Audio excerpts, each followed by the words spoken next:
Hey crypto friends, for those of you who are new to the channel, my name is Garrett and I am a crypto day trader whose overall goal here with my channel is to simply help other traders in the most simplistic ways as possible. So in today's educational video, I'm going to be sharing with you guys my personal strategy on how I personally go about taking profits on my swing trades so that you can have a better idea on where you can take profits with your swing trades as well. Now, for those of you who love trading crypto and would like to try out the same crypto exchange that I use on a daily basis, feel free to go ahead and try out the Bluefin exchange here with the link in the video description down below this video. I personally love this exchange because they allow anybody from anywhere to be able to sign up and trade crypto futures. So if you are from the United States and you want to trade crypto futures, you can do it right here on the Bluefin exchange. All right, guys. So first and foremost, before anything, with swing trading, you are typically going to be trading any chart at the 4-hour level or above, like the daily chart or even the weekly chart. And also with swing trading, you're typically going to be in trades for longer than 1 to 2 days as well. All right. So knowing when to take profits is literally absolutely crucial so that you do not get greedy and end up missing your chance on securing those profits. All right. Because the overall goal here with trading is to make and secure profits. All right. The goal is not to be greedy. The goal is to make and secure profits. All right. So overall, my personal method for taking profits on swing trades, on these longer term trades, is to simply use support and resistance levels. All right. Now you can do this in 3 different ways. Actually, there's a lot of different ways that you can trade with support and resistance levels. But personally, I usually either like to use Fibonacci levels, the EMAs, or even just traditional horizontal support and resistance levels. Okay.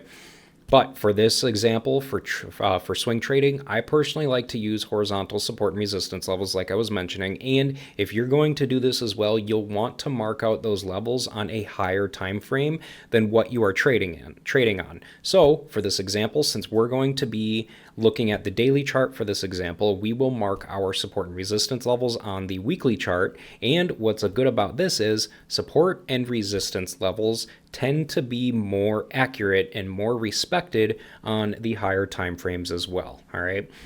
So we are sitting here looking at the Solana daily chart right now, and we are going to go ahead and switch it to the weekly chart, and we're going to draw some support and resistance levels. All right.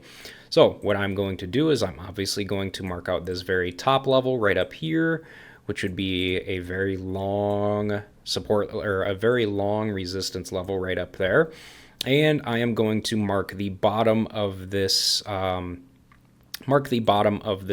right, or mark the bottom of this downslope that we had right in here as well. All right. Now I'm going to be also marking a bunch of levels within the middle range as well. Okay. So I'm obviously going to mark out this one, and I'm going to mark out this one as well because that was a very top of a solid peak right there. And I'm also going to mark out, we going to go right there, or yeah, we'll go right in here. And I'll mark one right there. And then we will go ahead and also mark one at the bottom of this big, gigantic upswing that we had that started. All right. So we'll go ahead and mark one right there as well. And we will go ahead and, should we mark one right there or not? Yeah, we'll go ahead and mark one there too, because technically this is the top of this swing from way back here as well. So because we had this swing way back in here and created this top right back here, it also correlates with this bottom right down in here that we touched as well. So we'll count that as a support level as well. So now that we have got our support and resistance levels marked out, we will go ahead and move to, oh, I got that a little bit off center there.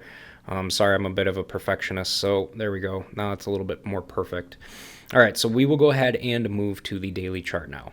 All right, so if we are trading the daily chart here and we are planning on being in trades for, multiple days in a row, what you want to do here is obviously we are not at a support or resistance level right now at the time of me filming this video. We are kind of in a range here between $126 and $155. So realistically, the only thing I can do is show you an example based on this most recent previous area of support down here. Okay, so Obviously, when we came down, now I would have had this level of support already marked out because this layer of support happened way back here when we created this peak back here in December of 2023. All right, so that would have already been marked out on my chart beforehand. All right. So the fact that we already had it marked out and we hit it once again and respected that level before we ended up going back up again, that tells me that's a pretty good strong support level. All right. So realistically, you would want to go long there. Now, if you ended up going long there, what you would end up doing is obviously you'll be first looking to take profit at this first layer of resistance right here at $155. It says $154.28, but we're just going to call it $155 just for shits and giggles. So at $155, so that's where you would have wanted to take your first layer of profit right there. Now, if you are one of those people who likes to close all of your trade in one single go and just take all of your profits at once with just one big swoop, you can take all your profit. You could have taken all your profits right here at this first level right here, or you could have taken a little chunk of profit right in here. And if you thought that the price was going to continue to go up, you could take the rest of your profits at this next layer of support or of at resistance right in here. Now, obviously, if you would have done that, you would have made more money. So let's see here. If you would have ended up trading this, obviously you would have never caught the exact bottom. So let's just say you got in maybe right in here and you rode this all the way up to this first layer of support or of resistance right here at $155 and took all your profit right there.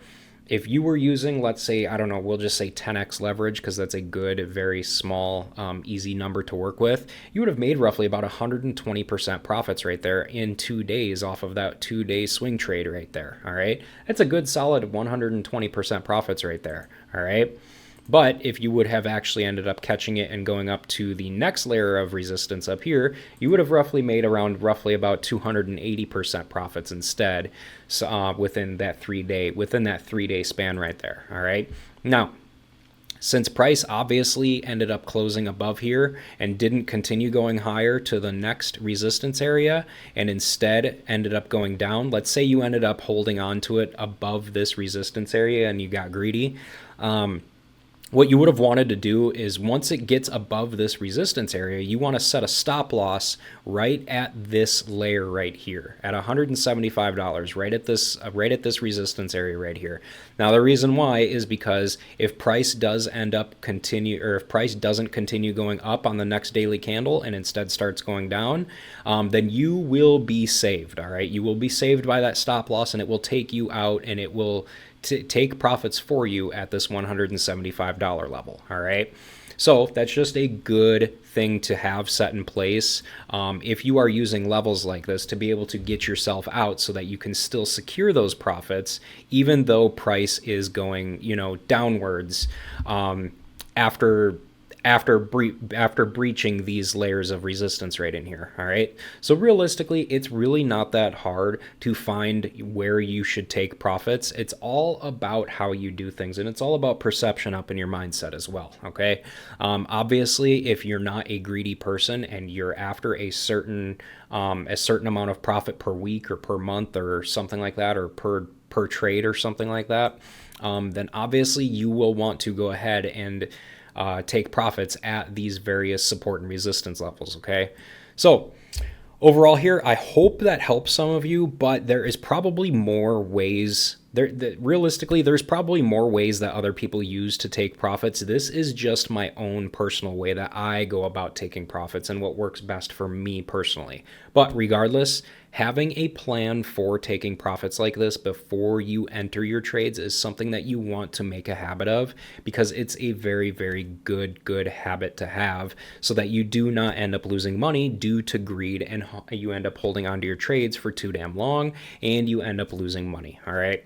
Now, before I go ahead and wrap up this video, if any of you guys are looking for a safe space a safe space to ask questions or talk about trading or just hang out or anything like that, feel free to go ahead and reach out to me on X here at Garrett_N_stuff, and go ahead and send me a direct message on there, and I will send you a link to my free community Discord server. And as always, if you guys enjoyed this video and got some decent value out of it, please be sure to go ahead and subscribe to the channel, hit the like button below the video, and leave me a comment down below with your thoughts on what you thought of this video. And with that said, for those of you guys who stuck around and watched this entire video throughout the whole thing, thank you guys very much. I appreciate all of you, and I hope to see you all in my future videos.